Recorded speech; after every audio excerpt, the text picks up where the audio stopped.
Welcome to the Irish NFL Show's Championship Weekend recap in association with QuinnBet. We, of course, have newly crowned both AFC and NFC champions. The Kansas City Chiefs, for the third year in a row and the fifth in 6 seasons, captured the Lamar Hunt Trophy, which is, appropriately enough, named after the founder of that very franchise.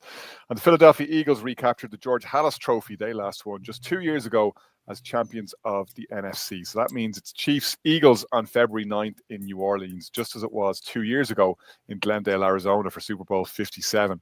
Welcome to all of you watching us live as we stream on Monday night across X, YouTube, Facebook, Twitch, and on NFLshow.com, IrishNFLshow.com even. We're going to talk about how those two teams set up their rematch. We're going to talk about the fallen Bills and Commanders teams they defeated over the weekend. And we'll start to look forward to Super Bowl 59 in the Big Easy as well.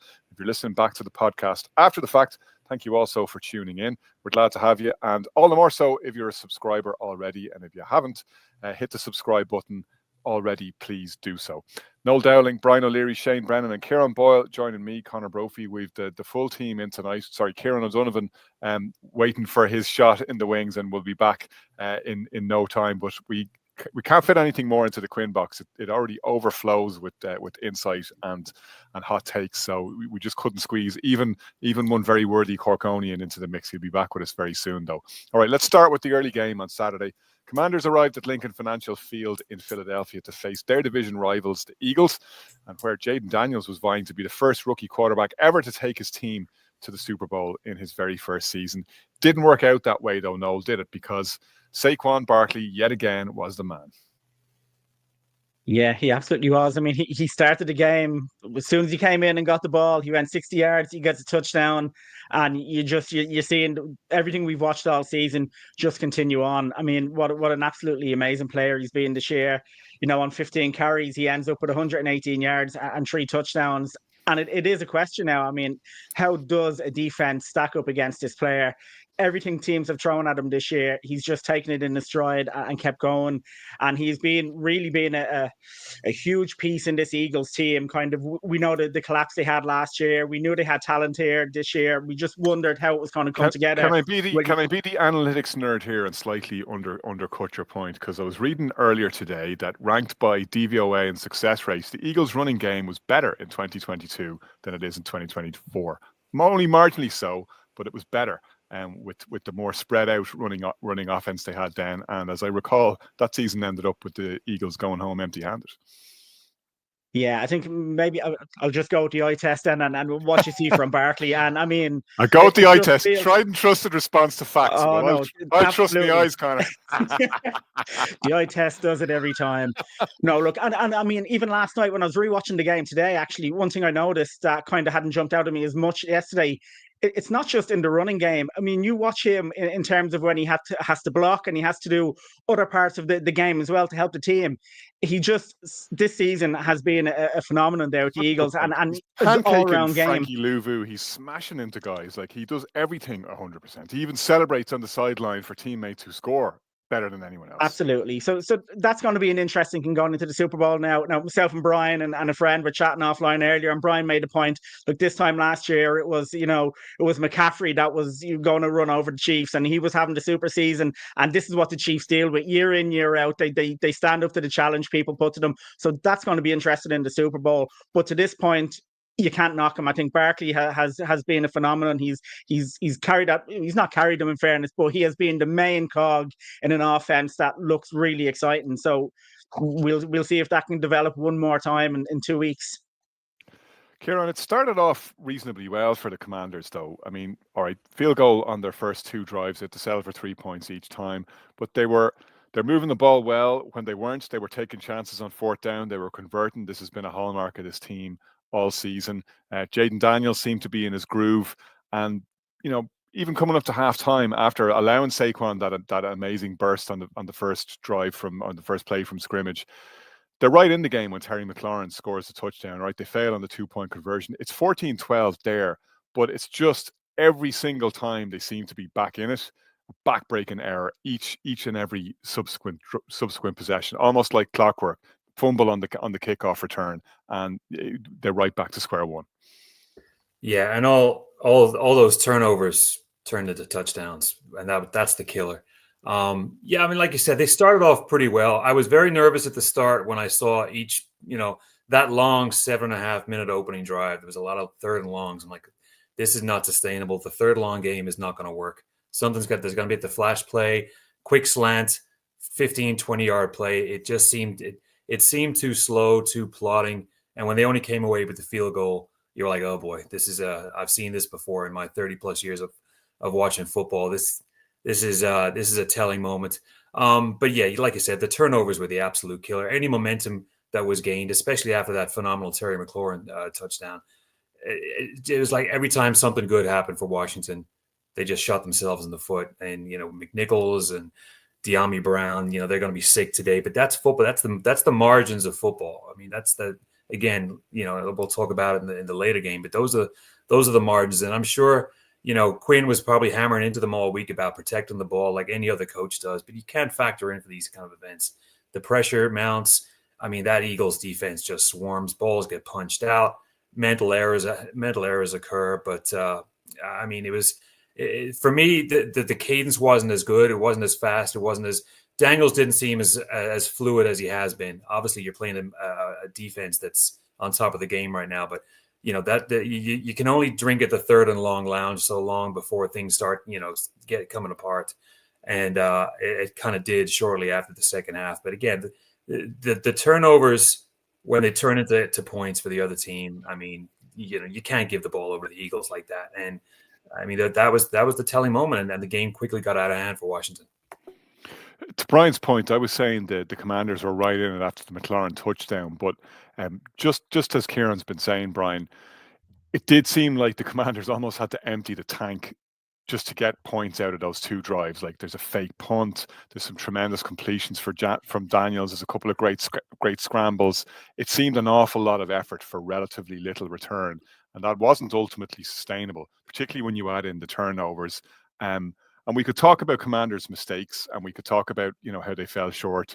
But you got to give credit where credit's due. As Kieran was saying there, that Eagles defense is monstrous. They're the number one defense in the league for a reason, and you saw that all on display. Like these weren't unforced errors by the Commanders in the main.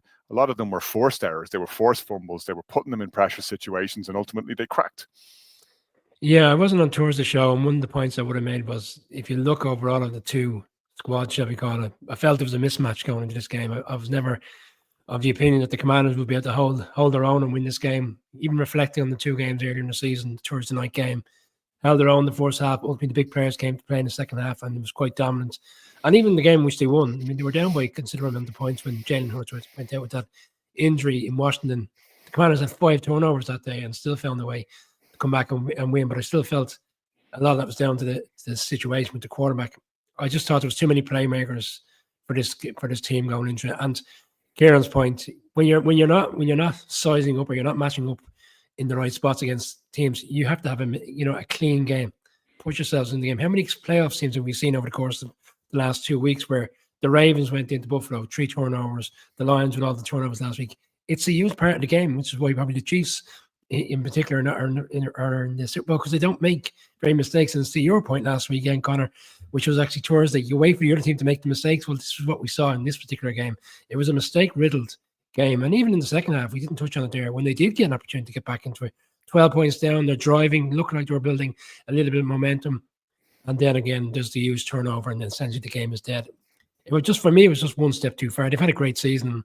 I wouldn't go down the fairy tale route because, they earned the opportunity to go and play in the championship game, but I just felt there was too many playmakers. We spoke in the offseason about these nice additions that they brought in to help this team build up the experience to put themselves in a position to go to the playoffs. But they're I wouldn't say they're journeymen, but they're on the tail end of their careers, and you're going up against a defense right now that's ranked number 1 in the league. Just too much to overcome, and too many mistakes as well. Like not just the turnovers, mistakes where players are out of bounds. There's players like Lattimore was brought in as a huge addition when they traded for him, but he was one of the players yesterday that completely lost his head in the game, and you would have felt he was the more experienced guy to go and deal with that type of situation. But fortunately, Dan Quinn can say all he wants, but ultimately when you come into this big situation, you can't overcome these things. It's a good point. I watched some of it back again today, just as a kind of a reminder quickly before we started streaming. And you see even some of the penalties they gave away. There's a pass interference call that extended a drive. There's another late hit. Saquon Barkley gets hit out of bounds that extends a drive when the Eagles might have been stopped and actually would have put the Commanders in a position where had they driven down the field, I know that's a lot of ifs and buts, they would have actually taken the lead for only the second time in the game. And who knows how differently it might have turned out if they're running from the front instead of having to chase from behind the whole time. But it's the Eagles are just an awful lot to handle, right? I mean, I have to say, Shane, I put my hands up on this one.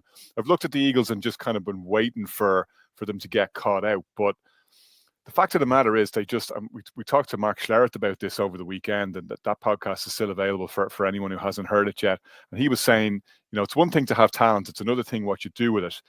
It seems like the Eagles are more or less content to play efficient football, to lean on their strengths, to lean on Saquon, not to put the ball at massive risk. And yet we see that in that game, and we were referencing just before we came on air, even superb strike down the sideline to AJ Brown to convert on fourth down when they had to have it early in the first half to keep their momentum going, with the Commanders having driven back down the field to make it 7-6. Another couple of great completions to Devontae Smith, one where he does a brilliant toe tap to keep the ball. I mean, they're not showy or gaudy stats for their wide receivers, but when it's needed, they seem to be able to turn it up to dial that up. That's not gone. It's just it's not something that they have to do, and unless you force them to have to do it, they're not going to. Yeah, it's interesting. I feel like myself included has been waiting for weeks for some sort of Philadelphia collapse, because we saw what happened at the end of the season last year, because I think some of us have some preconceptions about Nick Sirianni in particular as a head coach, but you have to judge them purely by the results in the field, and they are getting it done consistently. And it's interesting. I think a lot of our confidence in the Commanders came from the fact that they took apart a Lions team who all of us sat back and saw as the model of stability in the league. And this isn't complete historical revisionism. And Noah backed me up in this. I ran into Noah and Carlo on Saturday morning, and I was just thinking ahead of the game. I was like, with all these coaches moving around to so many different places in Detroit, one gone to New England, one gone to New York, one gone to Chicago. That's not a group that's focused on what they're doing in the moment. Philadelphia are focused on what they're doing in the moment and everything. You see that yesterday with the fact that they're able to make 28 points off the back of turnovers. That's exactly the kind of complementary football you need to get this far into the playoffs. And they've been doing it consistently all season. As well as that, you mentioned there the way that they've been using their offense. It's, Jalen Hurts doesn't need to prove himself to be an MVP calendar. He doesn't need to light up the scoreboard every week. He doesn't even need to attempt more than 20 passes. When they defeated the Ravens earlier on this season, he was against Lamar Jackson, who attempted 30-something passes. He attempted like 18. Doesn't matter. They know what situation they are able to get the best out of and keep moving forward. And another thing, as you say, Shane, that occurs to me, and I had this thought when I was watching the second game, watching the Bills ultimately struggle to convert on a QB sneak on fourth down. And, we take the tush push, we take the brotherly shove for granted, but even with the offensive line that the Bills have, and even with Josh Allen, who's like twice the size of Jalen Hurts, that's not automatic for the Buffalo Bills. It just goes to show how well drilled the Eagles actually are. And sometimes I think we underestimate what a really good team they are. They're not relying on an absolute superstar quarterback. I don't think anyone in their right mind wouldn't swap Josh Allen, Patrick Mahomes, Lamar Jackson, Joe Burrow, and maybe 3 or 4 others before you get anywhere near Jalen Hurts for Jalen Hurts. But they don't need that level of play from their quarterback, because they're just so good top to bottom across that roster. Again, credit Howie Roseman, the GM, for everything he's done, including bringing in Vic Fangio, who wasn't at the top of the Vic Fangio market at the time he was brought. Like, a lot of people were saying Vic was a busted flush, and he turns out yet another top defense. It's amazing. Some things in football never change, and it's how important it is to win the game at the line of scrimmage, and that is what the Eagles have been doing on both sides of the ball all season. You see their offensive line; they're twice as good as the average in the league in terms of getting yards on plays. The pass protection that they give is excellent, but as well as that, we talk a lot about Saquon's explosiveness, and I know you were referring earlier to the statistics would suggest or would say that the Eagles' run game was better 2 seasons ago than it is now. But let's be fair about this. The Saquon X factor and explosiveness is what wins those situations. And that doesn't happen without an offensive line that is working in tandem, that can read the room, that has strength. and has the durability to go. And that's the one area of weakness, and I'm sure we'll get onto it later on, that I'm worried about for the Super Bowl is the fitness of that offensive line, because it's such a key part of how Philadelphia wins these moments. Noel, to that point, you watch the Saquon score, and there's missed tackles once he gets to the second level. Although it's very easy to say that from here with the sort of agility and the explosive acceleration that Saquon has, you get half a chance to take him once he's broken through, and neither of the two Commanders defenders that have a beat on him can get it done there. But if you look at the way that lines up and you look at the way the blocks line up, and there was a similar play, I think they ran the same play for Devontae Smith on third down later on in the game. They're just so well coordinated, and I think it was you who said even when Saquon has to block, he's putting 100% into the blocks, as are AJ Brown and Devontae Smith. They're getting nowhere near the sort of targets or the sort of receiving yards they were even in 2022 when the Eagles had a much more explosive, air raid driven offense. The irony being here, of course, the offensive coordinator is Kellen Moore, who was drummed out at the Dallas Cowboys for being too reliant on the passing game. Now he's completely flipped the script. Yeah, absolutely. I mean, look, this is a team game. I mean, you can get players like that, as you say, if maybe they're not getting the receiving yards or the targets that you may have expected previously from them. If they're coming in and they're contributing in other aspects of the team, and they're as you say, they're putting blocks in to give somebody else a chance, to give Saquon that hole, to give Jalen Hurts that chance to make a play.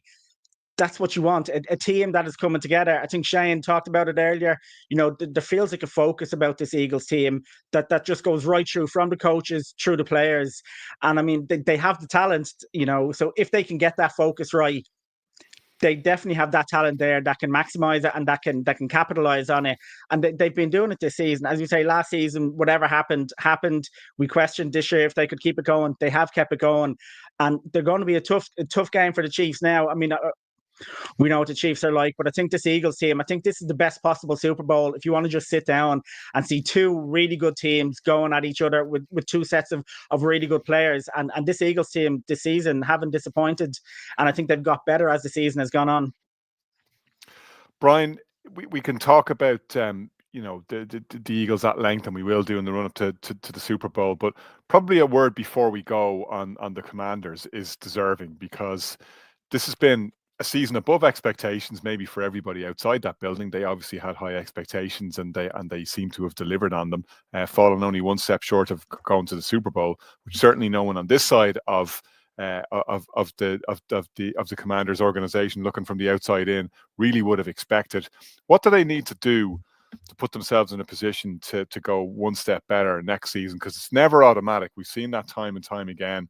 Even when we were sitting here last year, we would have said, the 49ers were so close. In fact, they were second favorites to win the Super Bowl this year and didn't even make the playoffs. So you stand still, you go backwards in the NFL. The Commanders can't afford to stand still, and yet they've got a huge amount of momentum to build on. Yeah, and we've been here before, Connor, where we've seen teams, and you think it's just the next step is to go out and improve in free agency, capitalize on good draft opportunities, and all of a sudden you're back in a fighting chance of being back in the playoffs. But it doesn't necessarily have to play out that way. Over the course of the season, I think they've struggled in the defensive line. Like Shane's alluded to, in the trenches, offensive line, defensive line. They were overwhelmed yesterday. They've been overwhelmed in quite a few games over the course of the season, that kind of middle part of the season. And I don't think they've got a huge amount of talent to call upon where they do start to struggle, where the Eagles seem to have it in abundance, where they can call on other players to come in, and even offensive line, for example, players stepping in and out yesterday for the Eagles. But they need to build up in the trenches, offensive line, defensive line. We asked the question earlier in the season, could Jalen Daniels survive in the NFL early on in his career? Because we saw how many hits he was getting early on. There was a little bit more, I suppose, a fluid situation offensive line over the course of the season. They kind of transitioned into a good offensive line. I wouldn't say the best, but like respectable enough. But early on in the season, it was struggles. I think those struggles are something that they'll focus in, and particularly Dan Quinn, because he's a defensive-minded coach. Cliff Kingsbury was the guy that was brought in to work with the quarterback. I think he'll look at yesterday defensively. They were never really at the races, and I think he'll know that next season, Cowboys, you imagine, will bounce back slightly. It's still going to be a very tough situation. Like, it's not a foregone conclusion we're going to see them back. We're talking about the Bengals. They haven't been back in the Super Bowl. You saw the 49ers didn't make the playoffs this year. The Lions have regressed slightly in terms of they didn't make the championship game. So no assurances you're going to be back, but I think defensively they have to look at that next season in particular, this offseason. Kieran, I remember touching briefly on this when we were doing our live draft show back in April, and one of the things the Eagles do, and I know people get frustrated about the constant focus on Howie Roseman, particularly other general managers roll their eyes, as if there's an element of luck to it, but they often seem to just do the straightforward thing. We spent all the offseason talking about how the secondary was a big weakness, so they draft 2 defensive backs in Quinion Mitchell and Cooper DeJean, both of whom hit. The previous year, people were talking about how Jalen Carter wasn't the player that he had shown at times in Georgia. That he showed up out of shape for his pro day, that his head wasn't right. So the Eagles are happy to take a trade down, and they pick him up and they turn him into the defensive player of the year, most likely when the honors are announced. They bring in a guy called Jack Bond, who they picked up almost off the street, who's now one of their best linebackers. Nolan Smith has been a tremendous addition. It's just like hit after hit after hit before you even get to Saquon in free agency. Pretty much everything they've done in the offseason was a masterstroke. Absolutely. I mean, like discussed earlier, Roseman has done an absolutely stellar job with this roster. I mean, top to bottom. I think we mentioned a couple of weeks ago the only weakness we could see in this team was special teams and the kicker. Other than that, I mean, like you mentioned, DeJean and Mitchell, everywhere from top to bottom, the defense is absolutely stacked. This team, actually, just thinking about it today and thinking about past teams that have made the Super Bowl, I see a lot of similarities with the 2000 Ravens. Just absolutely stout and solid on defense. You had an absolute I don't want to call him a gangster in the defense, but just an absolute warrior back there, Ray Lewis. I got to be careful with my words now. But, he had Rod Woodson back there, too. You had Jamal Lewis, Shannon Sharp, just players that were absolutely hungry. And then all those other pieces were filled in from the Ravens. There were so many other bid players. Same way with the Eagles. I mean, that just top to bottom, Carter and Davis in the middle. I mean, that's, the Commanders barely had much of a chance against them. I mean, even the blitzing that was coming out, they kept Daniels on his feet. But I mean, the roster, how it's constructed and the way that Saquon has come in, and I was listening to Dan Patrick earlier today, the comparison was with Saquon was with Barry Sanders. 2 yards, 3 yards, boom, 67, touchdown. Almost like, playing bingo, 2, 3, 7, 12, 66. And that's been the difference, obviously. But just everything that Roseman has done to complement everybody on the field. And we've talked about Hurts being the weak link. He is still truly, in my opinion, the weak link, despite the fact that he had a good game yesterday. That's kind of been the anomaly for the past season, where he's been chipping away at 160, 170, a touchdown here or there. He put up good numbers yesterday. He put up 246, and he really showed up when needed. But I mean, this Eagles team it's a monster. It's an absolute monster. And when you've got you have a left guard playing center, a left guard on one leg playing in the center position, which is not easy, by the way. And they didn't even blink. They didn't even miss a beat with that crucial position on the field. They're just from top to bottom. I feel like I was in denial the last couple of weeks about this Eagles team, seeing it straight in my face, but just in denial about the sheer kind of magnitude of the talent on that team. And it's from top to bottom.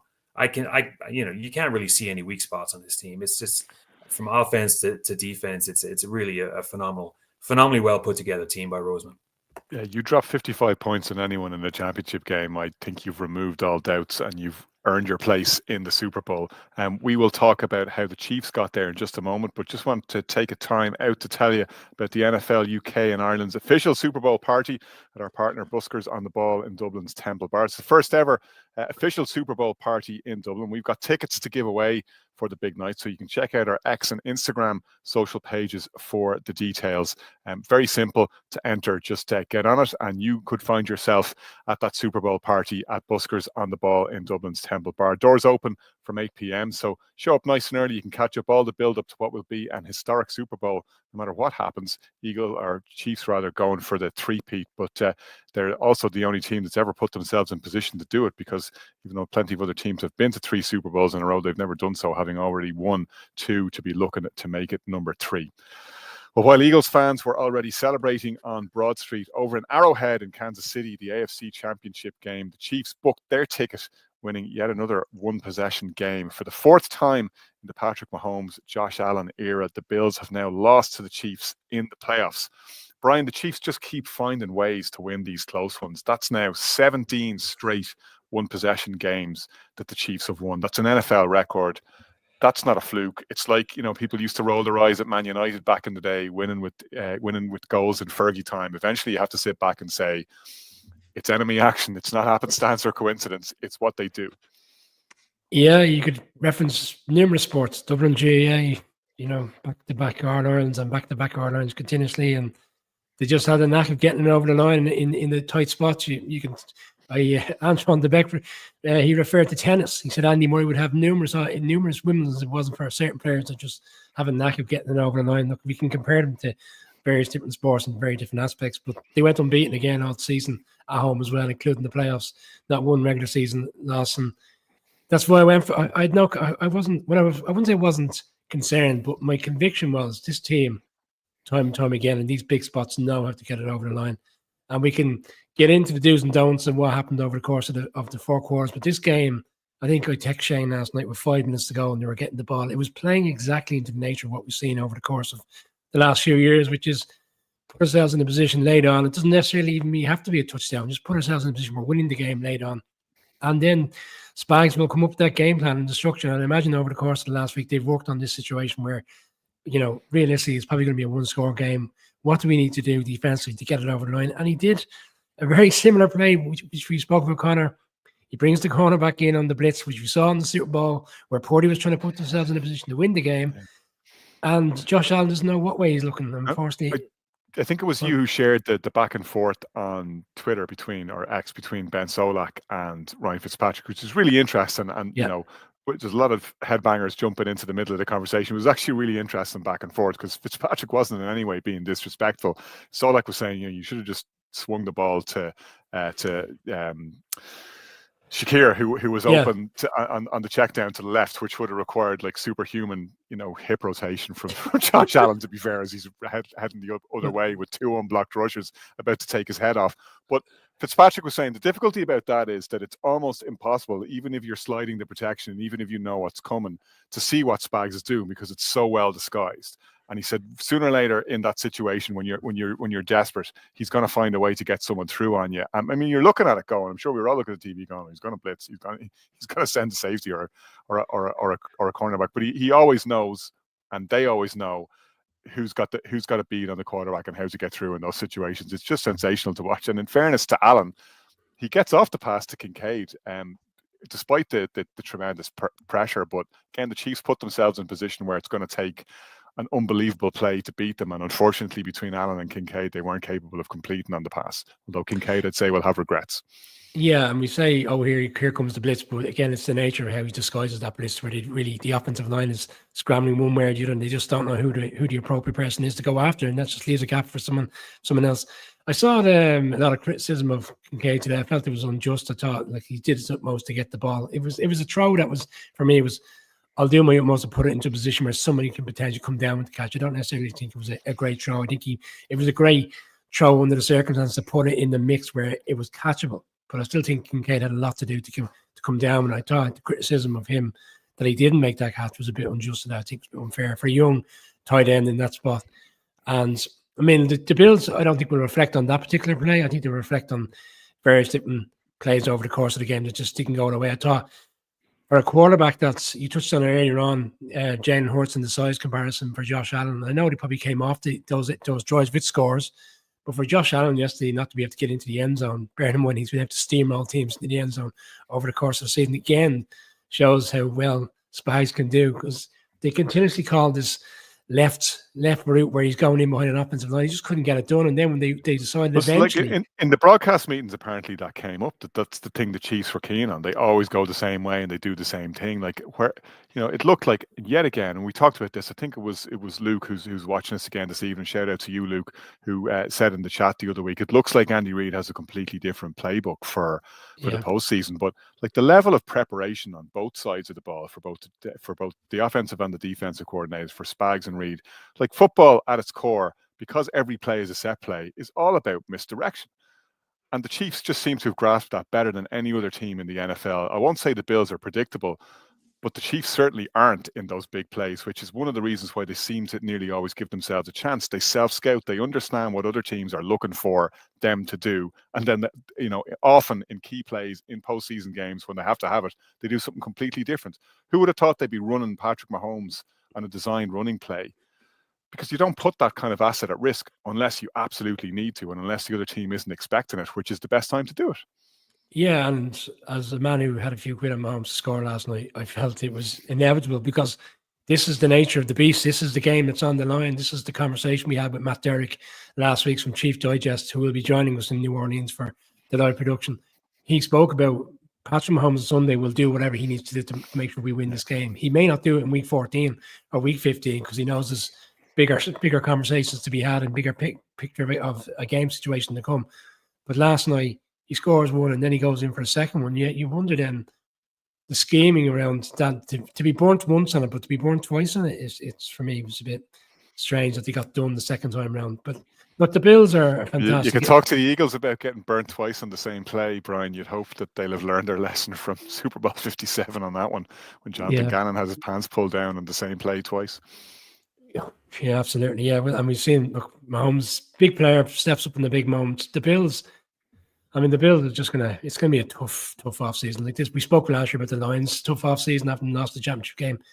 Josh Allen looked really, really down last night. And when we did an instant reaction this morning, I think one of the pieces of me and Noel discussed was we've seen him lose games in the playoffs before where he's been very courteous in terms of wishing Mahomes well. I don't think he wasn't doing that last night, but I just felt like this game, and bearing in mind how much he drove this team on, and he kind of brought players up to a new level this season. I think he feels like he's put this game on his shoulders, which is unjust because ultimately it hasn't come down to one player or another play with him. But again, he's the leading light there, and I think he looked like he was taking this one very badly. He knew this was his moment. No, that's in terms of the Bills side of the equation. It's probably the toughest loss, even more so maybe than the 13-second one, because of what they'd done to the Ravens last week, because they put themselves in such a good position again. I mean, they have the opportunity to go and win it. It's not like the 13-second game in the sense that you lose a coin toss, the Chiefs get the ball, and you never have a chance to show what you can do. They were driving with the chance to put this one away, and they couldn't do it. They were. I mean, it was a strange game for me by the Bills offense yesterday, because they come out and they started really, really shakily. He could have thrown a couple of interceptions in his first few passes. I mean, I think there was an early pass. It might have been the second quarter to Curtis Samuel, who was going across the middle, who was wide open, and he uncharacteristically missed him. And it just didn't feel like things were clicking for that Bills offense. Brian has talked about, the short yardage issues they had in terms of constantly going to the left, and the Chiefs were ready for that. Again, you mix that in. Obviously, and no, they did that funny thing where, we criticized the Ravens for this in the championship game last year. They have something that's working. At one stage, they called up 8 running plays in a row. There wasn't the ball wasn't put in James Cook's hands once on the final drive that they had. Like a guy who'd been so effective, who'd made one of the craziest plays I've ever seen at the goal line, like an absolute matrix play, contorting his body like something out of Cirque du Soleil to get that ball over the line. You don't give this guy the ball. Like, talk about riding the hot hand. Like, leave him cool in his jets. Bizarre. Yeah, no, Cook had a really good game yesterday. I thought he was really decisive when he was going. He got 85 yards. He got that great touchdown, as you mentioned. But there was just something about the Bills' offense overall that really wasn't clicking. Even on short yardage or on early downs, they ended up, I think, with 4 on 6 on 4th down. That's how much they were going into 4th downs and going for it. They were 5 of 14 on 3rd down. They weren't getting those early downs. It just wasn't clicking right for them for whatever reason. And then again, Josh Allen had a great game. He had great moments in that game. He's a great quarterback, but for me, he didn't feel right. Even that one time where he finally got a short yardage play, he had to go over the top, which nearly lost the ball. That's what they were resorted to. It just didn't feel right. I felt like the Chiefs were in such control that they may not have won by much, but I feel like if, for example, those 2-point conversions had been converted, I still think the Chiefs could have stepped up a gear and got an extra score. I just didn't feel the Bills on offense really got going. Then they had issue on defense as well, stopping the Chiefs. So Brian is right. I think this is a very interesting offseason for them now. Obviously, they have the quarterback there. They have some good players around the quarterback. You mentioned Cook, but I still think that there's work to be done because I feel like it's hard to climb that mountain. It's hard to get to that championship game.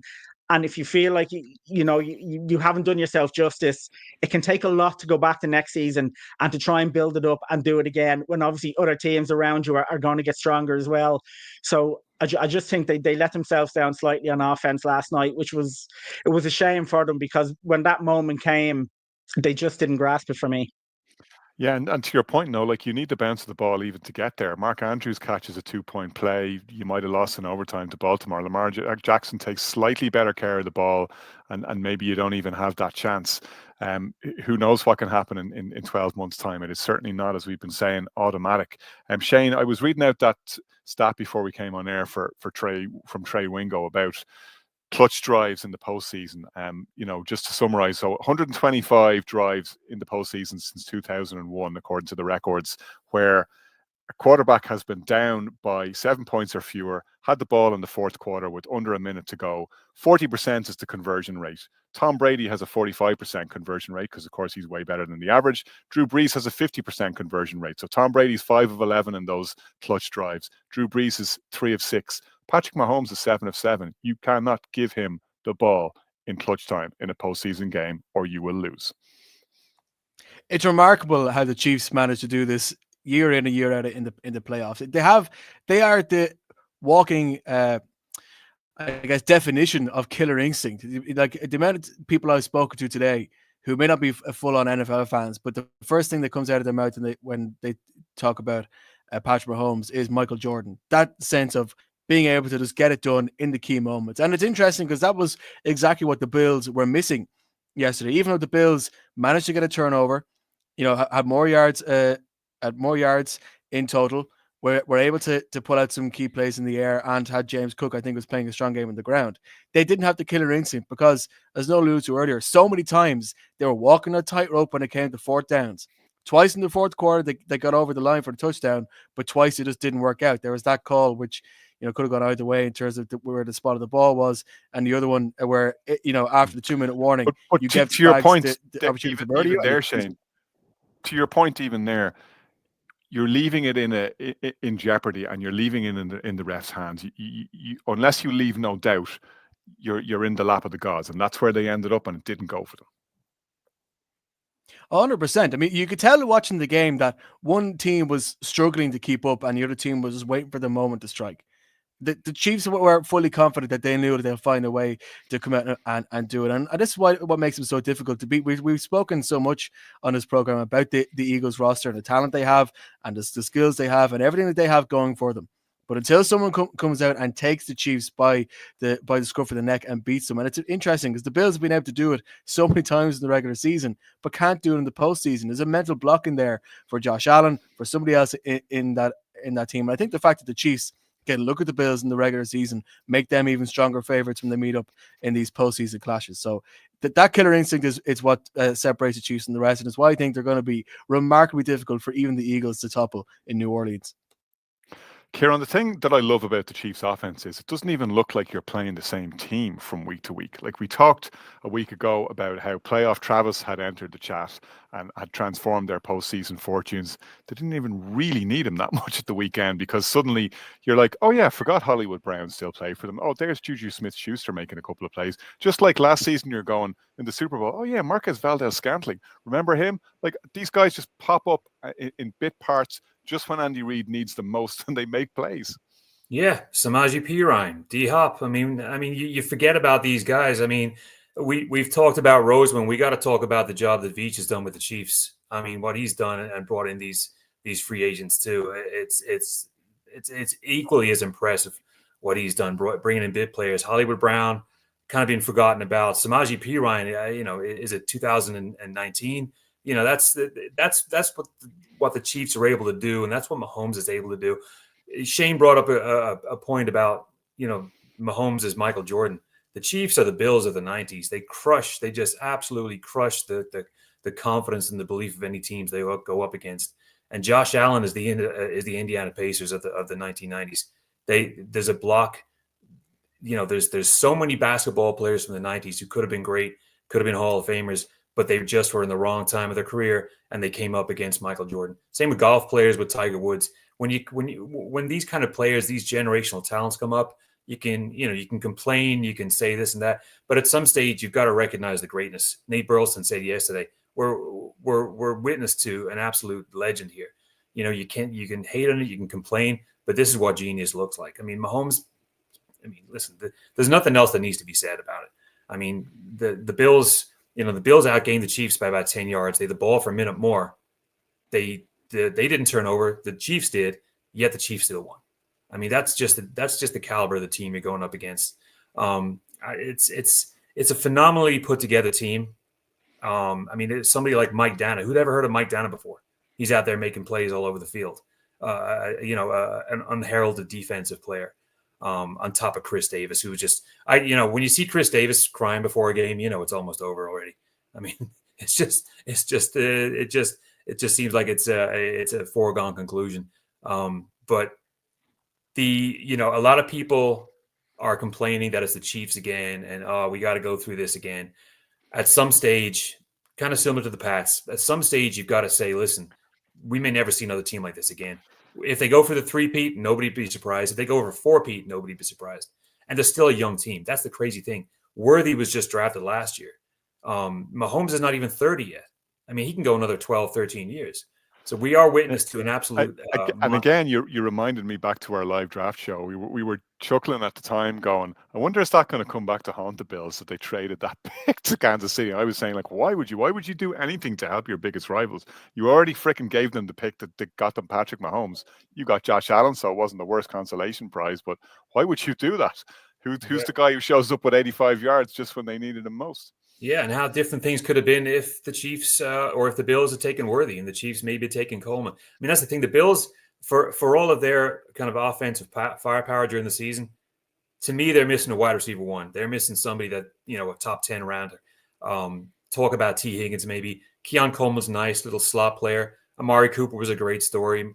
Mac Hollins is I don't want to say a punchline, but he gets more highlights for his pregame attire than he does for his play. He did make two unbelievable grabs. I was about to say, other than last night, but they're still missing that wide receiver one, not a Stephon Diggs, but a wide receiver one who can go up there and make the play that Kincaid couldn't make. But with the Chiefs, again, we got to put our hands up. We're witnessing greatness. We may never see the likes of this again. This could be it. This could be the end of the road. Could be a couple of key pieces traded. Maybe Chris Davis, like last year. Or the year before with the contract situation, maybe a couple of pieces go. This could be it. But again, this could be it for the next 10 years too. So we just got to enjoy what we're seeing right now. Understand that this is a very rare thing for an absolutely laden parity league, that this happens so much, and just appreciate the greatness we're seeing right now. I couldn't agree more. And I was kind of both slightly annoyed and also kind of laughing at some of the even relatively credible people who are jumping on the NFL fix bandwagon and talking about the refs. I'm like, firstly, if you think the NFL is fixed, you know nothing about rich people and you know nothing about NFL owners. The last thing that the NFL wants is a team winning 3 Super Bowls in a row. They're looking for parity. They want it to be competitive. They want every fan base to feel like it has a chance every year. And more importantly, they want the billionaire owners to feel like they have a chance every year, because that's what keeps the whole wheel turning. Brian, it is a remarkable achievement by the Chiefs. And one of the things that I come back to, as reflecting on it today, was Mahomes telling the Chiefs crowd, when they gathered for the victory parade in Kansas City, next time we're doing it at home. We had to go on the road this year. We'll bring the game back next year. And this is, like, to your point, and you mentioned Matt Derrick, and it's a really good interview for anyone who hasn't heard it. You can find it back on whatever podcast platform you're picking us up on. Matt Derrick talked about how Andy Reid looks at the entirety of a season. He said he composes it like a symphony. He looks at it, at how the Chiefs are going to go the whole way through the regular season, and they plan on a deep run into the postseason, and they manage their resources accordingly. And, we can talk about luck, and we can talk about the ball bouncing, and we can talk about referees' decisions, but they put themselves in a position to win every single game, and they found the play to win every single game. Yes, occasionally they rode their luck, but they put themselves in the position to win, and they did it because the number 1 seed was all important. You said way back in week 0, they beat the Ravens and they beat the Bengals in week 2. They're on a collision course with that number 1 seed, and it's going to be critical for them, and it was.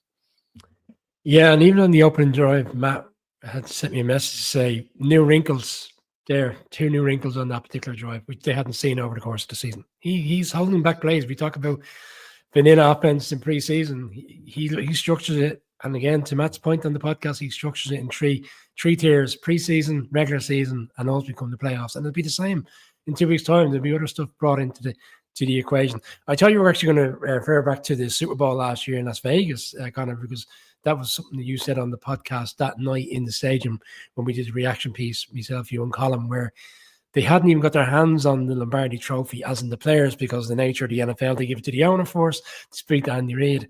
And the first thing that I think Kelsey said was, we're back, and we're back next year.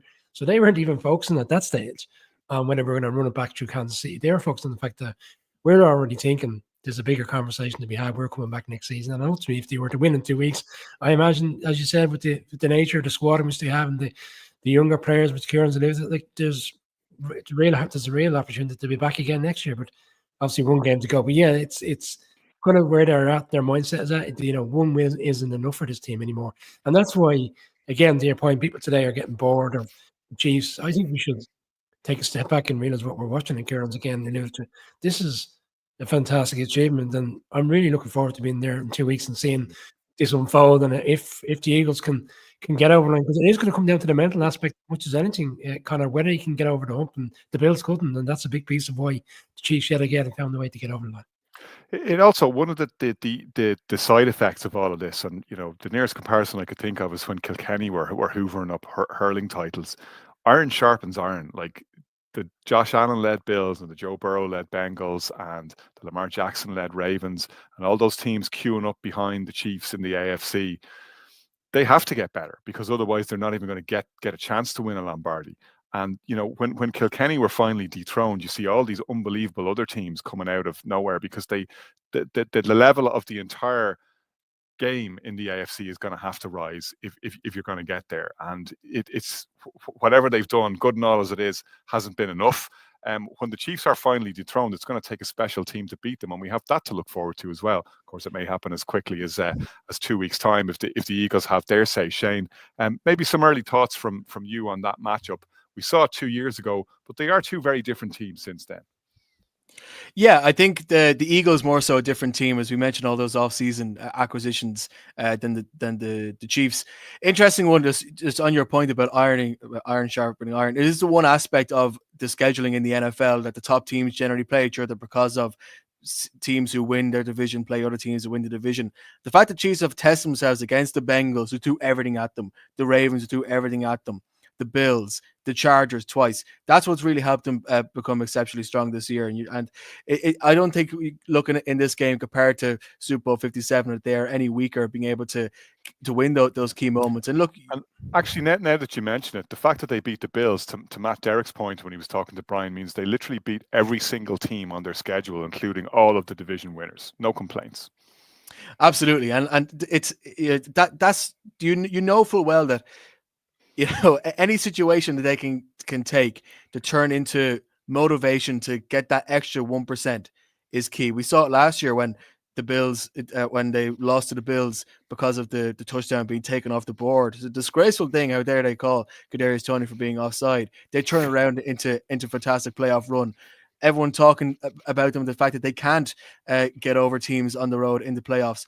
They go and do it. And now all that they need to bring into this Super Bowl is everyone to say, no, you can't become 3 in a row. No one's ever done it. And that's all the motivation they need to go out and just look for that extra edge. And the only comparison I will make, and as you said, the teams are different. So we shouldn't draw a whole lot of comparison with Super Bowl 57, even though I imagine a lot of us will spend 2 weeks doing so. But look at the situation there. End of the fourth quarter, Philadelphia are 10 points up. End of the third quarter, I should say. The Chiefs score 17 points in the fourth, win by 3 points. That's the type of team they are. Doesn't matter who's playing for them. Doesn't matter whether which receiver they probably would have drafted in the first round between Coleman and Worthy. That's their identity, and that is who they are. And the defense, I think, has really been a key part of that as well. So, look, good luck to the Eagles. Finding a way to knock off playoff Chiefs is one of the toughest tasks in sports. And if you've any way to knock them off, because I think the only way that you can actually beat the Chiefs is to hammer the Chiefs. You can't give them a chance even in the fourth quarter. Being up by 14 points with 10 minutes to go isn't enough against this team because they always find a way. So I just, unless I see any evidence to think that the Eagles will streak ahead. And look, I have 2 weeks to change my mind on that. I just think that the Chiefs are coming into this as favorites just because of their ability to grind out these victories. I think they've opened as 1.5 point favourites. We'll see where that goes over the next couple of weeks. But Noel, if there is a team that's built to bully, it is the Eagles, and they need to get into bully mode. We saw the Buccaneers do it in their Super Bowl victory over the Chiefs. The offensive line is the vulnerability of Kansas City, and the defensive line is the strength of the Philadelphia Eagles defensively. So there's one matchup that goes in Philadelphia's favour, and it could potentially be a decisive one. Yeah, no, absolutely. We've talked about this Vic Fangio defense, everything they brought. You talked about Jalen Carter earlier on, the question marks that came with him. Well, he's answered all those questions now. You know, he's gone out there and he's looked phenomenal. I know when he was injured yesterday, or he appeared to be injured, the first thing I thought was, you can't be losing a player like that. As good as they are, he has turned into that kind of vital cog. And you mentioned, look, this offensive line for the Chiefs, we don't talk about it as much because Patrick Mahomes is able to adapt, and this offense is able to work around it and get the ball out quick. And, you know, but there are question marks there. And if this Eagles front line can get going, you know, you mentioned a couple of the players earlier who they have there. I mean, it'll be interesting to see if they can really put that pressure on Mahomes. But he's so good. He's so good. He's worked with this offensive line and this deficiency. To your point, Noel, and I'll dig into my bag of stats and tricks here. I was just looking at an article before we came on, which was comparing Hurts to Mahomes when pressured this season. So Hurts ranks 19th when under pressure in success rate. Mahomes ranks second. And you know, Hurts has the best offensive line in the league in front of him. He does. I mean, Mahomes is just special. We've talked about it. You know, I mean, people who get upset with the Chiefs and they question this, people done the very same with the Patriots. And for me, I was never that kind of, Brian will tell you, I always enjoyed watching the Patriots and Brady, and I'm the same with the Chiefs. Enjoy it while it's there, because this is a player who, this is his 7th season as a starter. This is his 5th Super Bowl. And the other 2 seasons, he went to the AFC Championship game. This is a winner, you know, the head coach. Yeah, I mean, it is going to be interesting. This Philadelphia team, though, is a team that Kira mentioned is put together so well. And this defense has been phenomenal. Vic Fangio coming in has really got that going again. And I don't know, to be honest with you, I'm going to take a few days because I still have 55 points from the Eagles in my head. I don't want that to kind of blur anything. But this Chiefs team just do what they need to do. And you feel like no matter what the quality is across from them, you know, if the team across from them score 20, they'll score 22. If the team across from them score 55, they'll probably score 58. And that's how I see this Chiefs team. So I'll take a week or so just to digest it and to go through it. But I think they start off as favourites for a good reason. But this Eagles team, if they can do what they've done this season, can cause problems.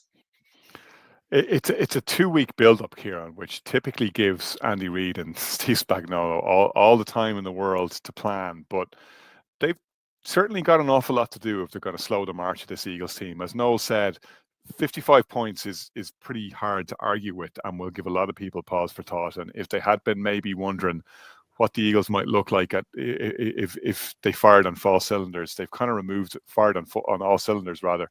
They've kind of removed all doubt now. Yeah. I mean, listen, Spags is already, you know, he's been doing his homework all year for this. There's nowhere else that the Chiefs expected to be other than this position right now. Spags has got every tool in the bag. You know, the corner blitz is you know, I mean, I don't think we expected it at some stage. We didn't know it was going to come to, you know, with Allen in that position in that time period. But I mean, there's nobody better than Spags to dial up a play, and with Reid, you know, everything's already laid out. There's nothing special they're going to do for these last couple of weeks. It's going to be rest. They already know exactly what they're going to do, and it's going to be a case of like yesterday the Chiefs, first time they've scored 30 points all season, and we said last week first of 30 is going to win, and that's what happened. But you know, Reid and Spags, you know, and they've been in this position before plenty of times. They know exactly what to do. Spags is, I mean, we don't talk about coordinators going to the Hall of Fame, but this might be an exception. 2 Super Bowls already with the Giants, and an absolute, you know, professor and a master of his art in defensive calling, but nothing major will be worked on. Just perfecting the art that they've already created, and they're going to have to come up with some bring out some extra stuff from his box of tricks to deal with this Eagles offense. But yeah, I got no problems or no questions about Spags and his ability to take care of things. Brian, it says everything in a way that about the quality of the coaching and indeed the quarterback in Kansas City that they do open as favourites, because pretty much everywhere else you're looking, I would have thought the edge is with the Eagles. Yeah, similarities to 2 years ago. I think the Chiefs started, it was 1.5 point favorites. I think it flip-flopped over the course of the fortnight. It probably will flip-flop over the next 2 weeks. But again, I think this is down to longevity of a team that's time and time come back to make the Super Bowl, have the experience, and that's why I think the mental aspect of this game is huge as opposed to the players. You can have all the attributes and all the players, but sometimes you're seeing like the Broncos team for me were far superior than that Seahawks team, but you go into that Super Bowl, you don't have the right mental attitude, and you're quickly undone. That game is over before halftime. I don't necessarily think this is the scenario that we're looking at here, but it will come down to who has the composure in the game. One interesting piece I read today, I don't know what it's going to be a key factor. The Chiefs, every Super Bowl in which they played has been on turf. This is the first time they'll actually play in the Super Bowl where they're playing on AstroTurf. It reminded me that Only Fields and Horses saying, are you smoking turf or Astro turf or grass? But be interested, can they slow down Saquon Barkley, who's already gone into that particular stadium over the course of the season against the Saints and had a huge game? That's another piece to be aware of. This defense will have to slow down a very expansive run game on turf that's even more difficult. Yeah, well, the snow didn't do much of a job at slowing Saquon down. So, yeah, good luck with that one. But, yeah, look, we've 2 weeks to build up to it. We're immensely looking forward to it, as I'm sure everyone who's watching and listening to us right now or listening back to us after the fact on podcast is also doing the same. And we can't wait to get there. We'll have a full lineup in New Orleans in the Big Easy for Super Bowl 59. Between now and then, there'll be plenty more content coming your way. Stay tuned to the Irish NFL Show.